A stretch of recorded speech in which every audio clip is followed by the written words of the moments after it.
அண்மை செய்தியை பார்த்துக் கொண்டிருக்கிறோம். தேசிய ஜனநாயக கூட்டணியில் அமமுகவிற்கு 11 தொகுதிகள் ஒதுக்கப்பட்டிருக்கக்கூடிய நிலையில் அமமுக போட்டியிடக்கூடிய வாய்ப்புள்ள தொகுதிகள் எவை என்ற தகவல் வெளியாகியிருக்கிறது. இது தொடர்பான கூடுதல் விவரங்களோடு இணைகிறார் சிறப்பு செய்தியாளர் சுபாஷ். சுபாஷ், எந்தெந்த தொகுதிகள் வாய்ப்பு இருக்கிறது?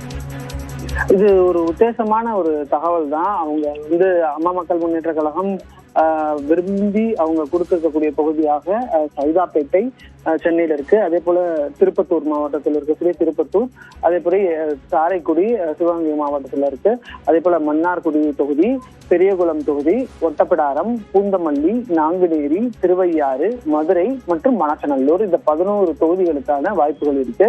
இது பார்த்தோம்னா சைதாப்பேட்டையில செந்தமிழன் அவர்கள் போட்டியிடுவதற்கான வாய்ப்பு இருக்கிறது. கட்சியின் துணை பொதுச் செயலாளராக இருப்பவர். திருப்பத்தூர் தொகுதியில ஞானசேகரம் போட்டியிடுவதற்கான வாய்ப்பு இருக்கிறது.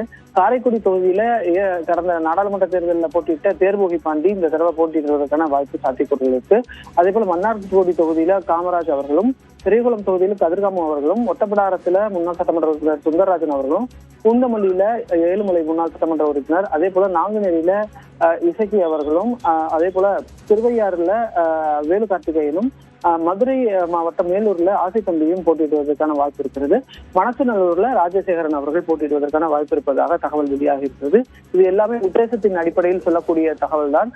இன்னும் இறுதியான பட்டியல் அதிமுக தலைமை வெளியிடும். நேற்றைய தினத்தில் இந்த 11 தொகுதிகள் என்ன என்ற பட்டியலும் அவங்க கொடுத்திருக்கிறாங்க. அதுல இறுதி செய்து ஒரு 2 கட்சியினுடைய தலைமைகளும் அமர்ந்து பேசி ஒப்பந்தம் மீண்டும் கையெழுத்தாக இருக்கிறது. அதாவது எந்தெந்த தொகுதிகள் என்ற அடிப்படையில் அந்த ஒப்பந்தம் இன்றோ அல்லது நாளை தினங்கள்ல அது கையெழுத்தாகி வெளியாக வாய்ப்பு இருக்கு.